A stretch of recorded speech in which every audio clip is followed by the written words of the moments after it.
tinha um... Até eu coloco esse número primeiro aqui, ó. Tudo que eu vou explicar agora vai ser o primeiro parágrafo da redação que vocês vão entregar. Primeiro parágrafo. Lembrando que na hora de entregar a redação, não é para ter isso daqui na redação, a identificação de primeiro parágrafo, e não é para colocar isso daqui e depois escrever embaixo. Isso aqui é para rascunho. Ordens. Primeiro agrupamento humano. A nossa espécie sempre viveu em grupo, sempre em sociedade. E a primeira forma social que a gente estabeleceu, nós damos o nome de ordem para isso.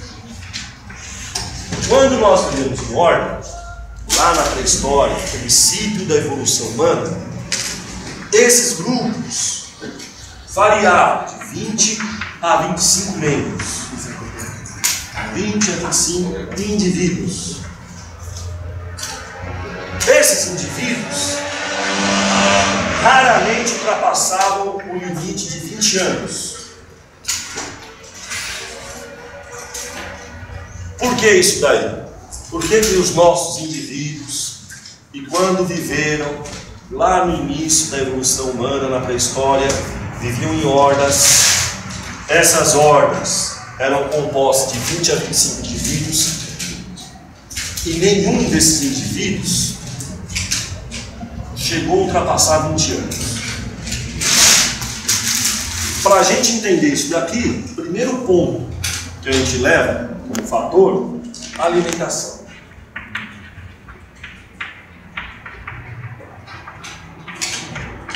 A alimentação até hoje é fundamental para a nossa saúde, e aqui também era determinante. A alimentação nesse período aqui que nossos ancestrais viveram era limitada à carniça. Nós éramos carniceiros. Por quê? Porque o paladar era melhor, que nós gostávamos de comer carniça? Não, porque as condições materiais nos possibilitavam até essa fonte de alimento aqui. A nossa espécie nesse período não estava no topo da cadeia alimentar. Nós não tínhamos outras condições para caçar. Não utilizávamos ferramenta nenhuma. Nós só tínhamos como ferramenta nossas mãos. Éramos frágeis. Nós, para buscar alimento, tinha que esperar um predador abater um animal. Depois que o predador se saciava, a gente buscava o que restou do que ele não tinha aproveitado. E o que restava era resto em decomposição e os ossos. Né? Lembra que eu passei para vocês um vídeo, um documentário, fazendo uma simulação de como que era viver em hordas, como a evolução foi acontecendo? Esse é um fator preponderante. Tem a ver isso com diversidade cultural. Diversidade cultural,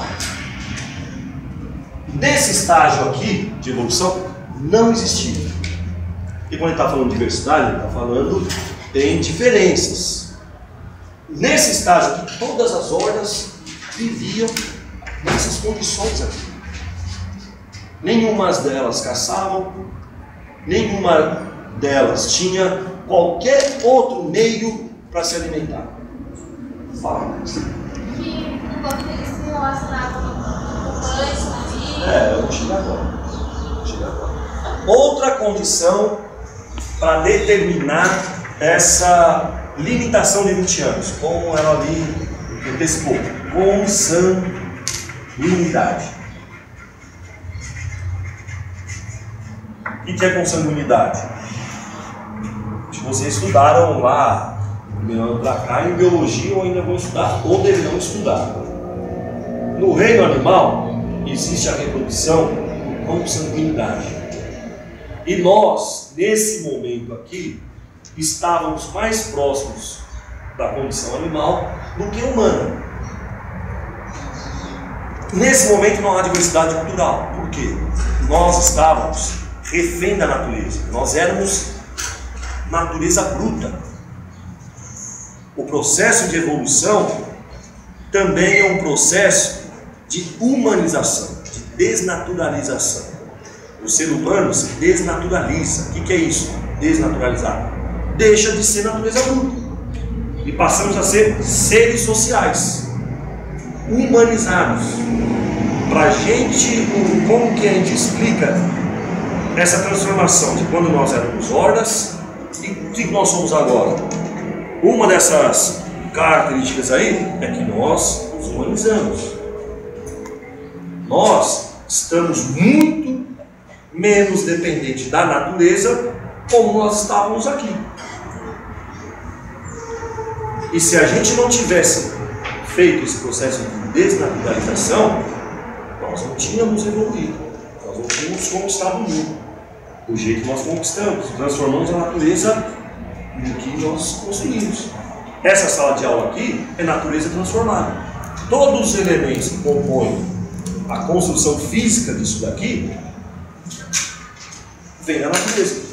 Quando vocês estudam aquelas fórmulas de química, isso, daquilo, vocês estão estudando misturas dos elementos da natureza que nós fazemos. As composições químicas de tudo, como o professor estava explicando ali para vocês, o átomo de carbono que existe em tudo, está presente em tudo, ele é transformado pela indústria que nós produzimos. Só para vocês fazerem uma ligação com a matéria anterior que estava aqui.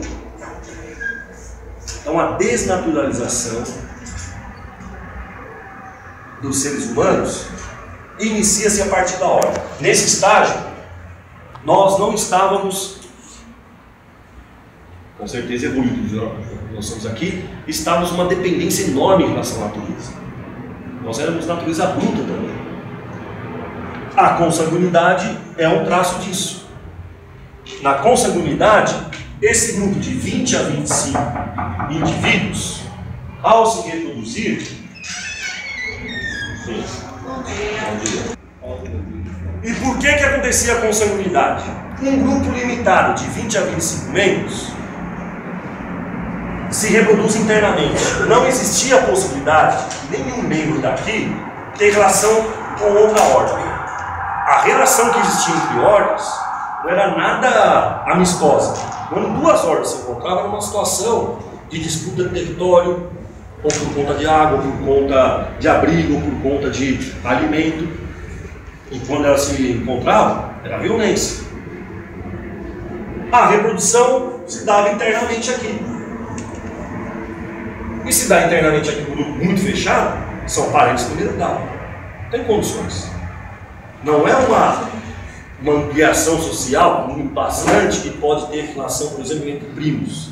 Vai ter essa possibilidade. Aqui são irmãos. Pais, filhos e irmãos. Vamos ver sistematicamente como funciona isso.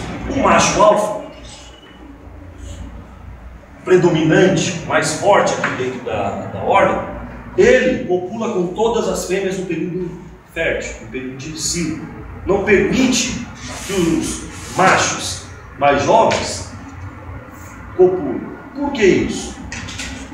Ele é mais forte, ele impõe a virilidade, ele quer que a ordem continue viril, forte. Um jovem quebrando essa predominância dele pode pôr em risco a virilidade, a força de dentro da ordem. Então ele não permitia isso. Ele se impunha. Só era derrotado quando, próximos desses 20 anos aqui, ele é substituído por um outro jovem que toma o lugar dele. Aí fala assim, pô, professor, mas hoje, com 20 anos, nós somos jovens, fora da idade. Essa condição de consanguinidade e alimentação não permitia ultrapassar esse aqui. Então, na metade dos 20 anos, estava na fase adulta. Volto a dizer, nós estamos aqui reféns da natureza. Nós somos natureza bruta aqui nesse estágio. Nós somos mais próximos dos animais. Nas espécies consanguíneas, raramente passa também dos 20 anos. Com alimentação, certo? Então aqui, a consanguinidade determina que reprodução entre pais e filhos 75% de chance de haver problema genético. Isso acontece se eles largam, né? Então, depende da situação. Se já nasce morto, nem nasce, está morto, abandona. Se com algum problema genético, físico, por exemplo, eles abandonam. Mesmo que não abandonam, que esse problema genético não é visível fisicamente, for um problema congênito, vai interferir na quantidade de vida que eles vão ter. Vão ser mais frágeis em relação à doença. Vão degenerar há mais tempo. Pode nascer sadio, forte e tal, mas não vai conseguir viver tanto tempo como nós vivemos. Gente, ó, isso daqui não é especulação, isso daqui não é parte de achismo. Isso daqui é cientificamente comprovado. A questão de quantidade, de quanto tempo viveu, os arqueólogos que fazem essas pesquisas, encontrando os fósseis nas savanas africanas, que são os fósseis mais antigos encontrados até hoje, explica isso daqui. A questão dessa genética que a gente está explicando, hoje cada vez mais com o desenvolvimento do DNA, fica mais certificado essa questão. E entre irmãos, que também existia ali, chega a casa de 50%, ainda é alto. Entre primos, reduz para 25%. Existe casamento, a gente tem exemplos, muitas vezes nas nossas próprias famílias, de casamento entre primos. O risco também existe, mas é menor. Tanto quando um casal de primos, a mulher vai fazer as primeiras consultas com o obstetra quando ela está grávida, no pré-natal, se ela responder no questionário que o marido dela, o esposo dela, é primo dela, o médico pede alguns exames além do normal, para acompanhar essa possibilidade aqui. Agora, outra coisa que eu quero citar. Hoje o desenvolvimento genético, a medicina baseada em experimentos genéticos, consegue estabelecer que se toda a humanidade tivesse, todos nós aqui, vivendo no século XXI, tivesse uma dieta saudável, um ritmo de vida menos sedentarismo, seria possível em média viver 125 anos. Não seria como é hoje, uma coisa rara. O cara vive até 125 anos e chega ali numa situação. Se a gente tiver todas as informações, todas as condições estabelecidas, desenvolvidas pelo homem atualmente, a gente consegue ver aqui. Porém, a gente sabe que nós vivemos uma sociedade que acesso à tecnologia de genética para a medicina, há poucos estudando. Recentemente, uma atriz famosa lá, não sei se o nome dela, não sei se é Jennifer Lopez, ou aquela que é casada com o Brad Pitt. Eu acho que é essa daí. Fez um exame de genética e antecipou que ela tem grandes indícios de ter câncer de mama. Porque na genética dela ali, tem como mapear isso. Então o que ela fez? Ela antecipou esse câncer que ela poderia ter. Quantas pessoas no mundo têm essa possibilidade? Através do SUS aqui no Brasil? A Bolívia, na África. A África não consegue nem ter saneamento básico ainda. Estão entendendo o que estou dizendo, né? Então essa questão aqui de limite de quanto a gente pode viver é de acordo com as condições materiais, de acordo com a alimentação, de acordo com a nossa genética. Certo? Eu não estou querendo aqui ser eterno, viver eternamente. Um dia sucumbe. Mas a possibilidade tranquila, razoável de viver em média a sociedade de 125 anos, tendo uma vida ativa sexual até os 80. E sem o azulzinho, sem o viagem. Só com condições de, quando uma criança nasce, se mapeia todas as possibilidades genéticas dela. Qual tipo de alimentação ela pode, qual ela não pode. Hoje tem vários recursos de dieta aí que é loucura. Uma dieta que serve para Carol não serve para mim, não serve para ele. E você pode identificar isso geneticamente, o que é melhor para você e o que não é. Eu lembro numa revista de ciência falando disso, uma fruta tropical chamada carambola, já ouviu falar? aquilo lá para alguns, é um veneno para o rim, paralisa o rim. Eu li e falei, caramba, mas não é para todos. E os cientistas estão querendo identificar o porquê que alguns seres humanos, e geneticamente, tranquilo, têm condições disso. E eu fiquei mais a par disso aí, porque um ex-aluno daqui, vocês, acho que a maioria aqui conhece, o tal do Lucas Sobral, que foi fazer lá biotecnologia, ele está estudando isso. Ele começou lá na USP no ano passado, depois tiraram a matrícula dele, né? Vocês acompanham o caso dele, mas agora ele está estudando normal lá na Federal de Porto Alegre. Foi ele que mandou esses textos, cara. Ele gosta de discutir isso aí a partir das aulas que eu passei para ele. Ele se interessa, ele faz esse livro todo. Então vamos lá. Acorda aí, rapaz. Ninguém dormiu no terceiro ano. Eu já falei o seguinte, ó. A pegada vai ser assim, ó. Primeiro ano do ensino médio, eu sou light. Se vocês acharam que eu era muito puxado e tal, vocês vão ver agora no terceiro. Vocês não tem momento nem para piscar na minha aula aqui. Porque para mim é o seguinte, vocês estão evoluindo.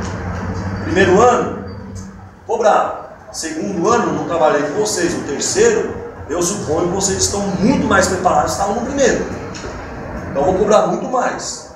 E fazer redação é fundamental para todos esses anos que tem aí, de Enem, de não sei o que lá, é o diferencial. Vocês podem gabaritar em matemática, o que é isso daí? Matemática é idosa.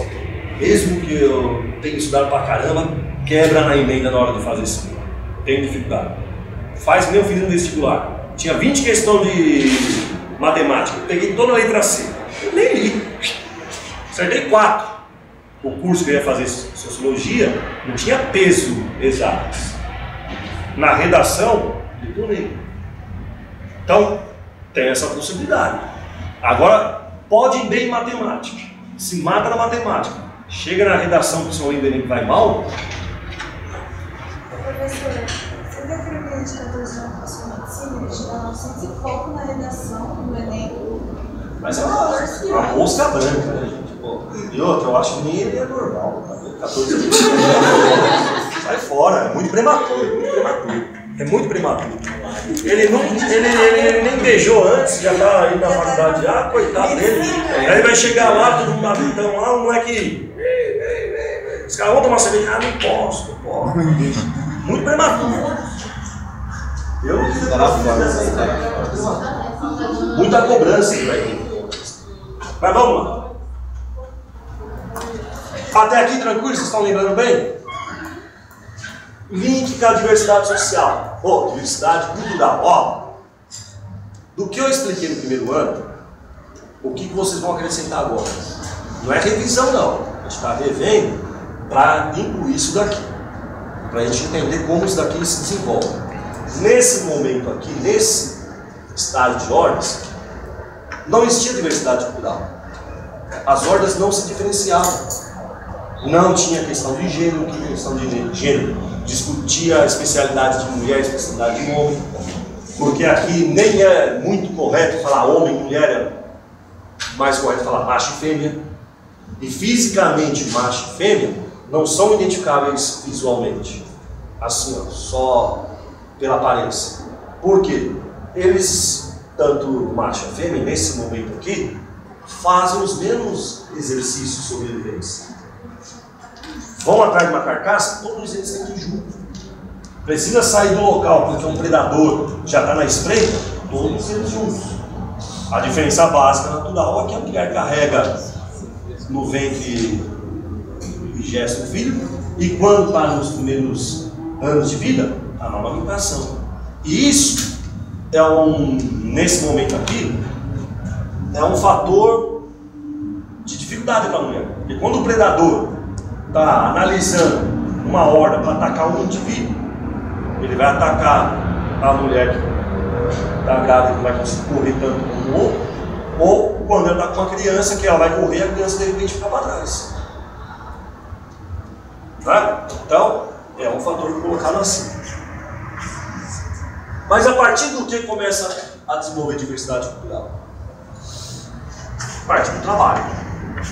O trabalho relembrando e explicando naquele material do primeiro ano, é uma ação, uma atividade que só os homens fazem. Só os seres humanos executam a atividade de trabalho. Nenhuma outra espécie faz isso. Ô professor, mas formiga, abelha e tal, fazem por instinto. O formigueiro, por mais complexo, interessante que seja, a organização do formigueiro, trabalho conjunto sim dessa espécie, mas é por instinto.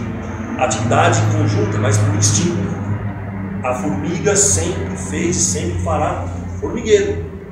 Não vai fazer viaduto, não vai fazer escola. E por que só nós exercemos trabalho? Porque o trabalho precede o processo teleológico. Lembram disso no primeiro ano lá que eu expliquei? O que é? Lembram? Processo teleológico. O que é isso daqui? Explicação prática. Para eu dar essa aula aqui, eu planejo. É meu trabalho, Zé? Qual é o meu trabalho? Professor de sociologia, eu explico no aula. Então eu fazendo um processo teleológico, toda palavra, toda expressão que eu passo para vocês, eu criei ela na minha cabeça. Por pior que seja a minha aula, eu fiz um processo teleológico. Se eu entrar aqui no material hoje, vou só passar meia dúzia de palavras aqui, vou mandar isso copiar e vou enrolar. Fiz porcamente o processo teleológico. Mas eu fiz um processo teleológico.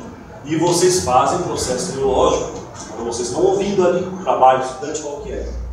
Ouvir, ou preparar o celular para gravar, vocês prepararam isso, né? Depois vocês vão utilizar a gravação e fazer uma redação. O processo teleológico é o que antecede o trabalho. O trabalho procede o processo teleológico. Um documentário que eu passei para vocês, que eu já citei aqui, vou narrar uma cena que vocês assistiram lá. Um dos nossos ancestrais, vivendo lá, situação de hordas, falindo, ele pega um osso grande, com uma pedra ele lasca esse osso, porque desde aquela época a gente se alimentava de tutano. Tutano é o que faz o mocotó, caldo do mocotó. É a substância da interna do osso. Os mamíferos enormes têm mais tutano que os menores. Da galinha, por exemplo, quando cozinha ela, quebra aquele osso, fica um pozinho, uma substância marinha, bem que adora. Mas no osso do boi, muita coisa. Então, quebra aquele tutano, um dos ossos que sai nesse período, força a mão para tirar o máximo do tutano. O osso quebrado forma uma lâmina na lasca dele. Ele força ali e corta a mão. Quando ele corta a mão, ele, além de sentir dor, ele realiza o processo teleológico relacionando o corte que ele teve na mão, profundo, com a lança, com a lasca do osso. Ele vai pensar, planejar, usar aquele osso lascado para abater um animal, para perfurar um animal e se alimentar daquele animal. Antes, só com a mão, ele não tem condições para isso. Mas ele viu por várias vezes o tigre sabe fazer isso. Então ele vai incorporar o quê? O trabalho de caça. E quando uma determinada ordem, através do processo teleológico, incorpora o trabalho da caça, começa a criar uma identificação diferente das outras. Uma característica que essa ordem não possuía, passa a possuir, que é o de caça. Começa aqui no início da diversidade cultural. Porque a gente começa a caracterizar, aquela ordem tem cultura de caça. Aquela ali não tem. Por ter a atividade de trabalho da caça, comem com mais frequência carne sadia. Isso vai influenciar na saúde, na alimentação. Os 20 anos, a barreira de limitação dos 20 anos será rompida. Rompida a barreira do viver até 20 anos, aqui também, consequentemente, rompe. Vive-se em maior quantidade. Vivendo em maior quantidade, a organização possibilita um trabalho maior de caça. E no choque, na disputa entre hordas que possuem ferramenta para caça e hordas que não possuem ferramenta para caça, o que vai acontecer quando existir um encontro mortal entre elas? Quem vai levar a vantagem? Então, nós vamos nos construindo como seres humanos a partir dessa competição. Os que não conseguiram evoluir, se alimentar melhor, vão ficando para trás, vão entrando em extinção. As hordas que vão conseguir, através do processo biológico, trabalho, além da caça, diversificar cada vez mais. E quando domina o fogo, essa diversificação e essa possibilidade de evolução vai dar um salto tremendo. O fogo também vai ser fruto do processo biológico, a dominação do fogo. Um outro filme, não lembro se eu passei para vocês uma parte dele, chamado A Guerra do Fogo. Um filme muito legal. Guerra do Fogo, tem fácil no YouTube. Tem uma cena aqui no início do filme que mostra como que provavelmente nós seres humanos dominamos o fogo. Naturalmente, o raio desce, acerta nessa cena um arbusto seco, explode com um raio atrito, uma chama, o arbusto fica em chamas, tudo que está em volta, próximo desse arbusto, foge desesperadamente, inclusive um grupo de horda que está ali, que já tinha osso, pedra como ferramenta. Porém, um dispositivo importante para o processo biológico, que é a curiosidade, vai fazer com que um dos nossos ancestrais, depois de ter corrido, ele volta, chega perto do fogo, começa a cheirar, começa a contato, lá ver, observar. Ele pega na parte de um galho que não está queimado, levanta e começa a olhar o fogo. Quando ele, com o processo biológico, ele vê que é possível dominar o fogo, os outros que estão atrás começam a observar também, curiosidade esperta dos outros. Eles vêm e encontram esse indivíduo. Vão acordar a garota lá, ó. Vai dormir não. Olha, acordar, filho. Tá passando mal? Tá doente? Tá passando mal? Aí o que acontece? Ele pega a tocha e vai no macho alfa, cutuca a fuça dele, mostrando o quê? Assim, ó, tem um poder que você não tem. Até agora você dominava. A partir de agora eu tenho domínio, olha só que eu tenho, vocês não têm. Só que o fogo apaga. O macho alfa volta a ter o controle, inclusive agindo com violência com esse que tem a tocha. E esse que tem a tocha, toda hora ele fica em mente tentando descobrir como foi possível fogo. E numa cena adiante, eles estão lá batendo a pedra no osso, para comer o tutano, e as faíscas que saem do atrito da pedra, que bate com o osso, ele relaciona com o raio que caiu e a faísca que saiu do lugar deles. Mas ele relaciona também que da pedra só sai faísca, não sai o fogo. Então ele vai lá, busca algumas folhas e fica com atrito até conseguir fazer chama com as folhas. Quando ele faz isso daí,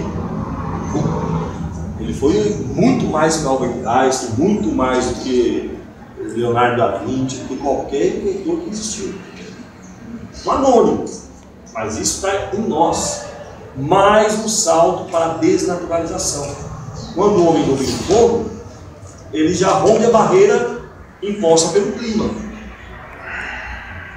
Os outros animais, as outras espécies, vivem numa limitação territorial por conta do clima. Ou são obrigadas a sair do lugar por conta de clima.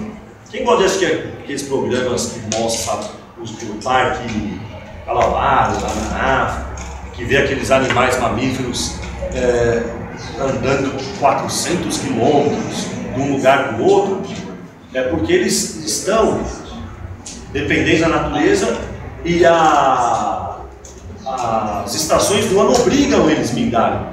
Os seres humanos viveram nessa situação.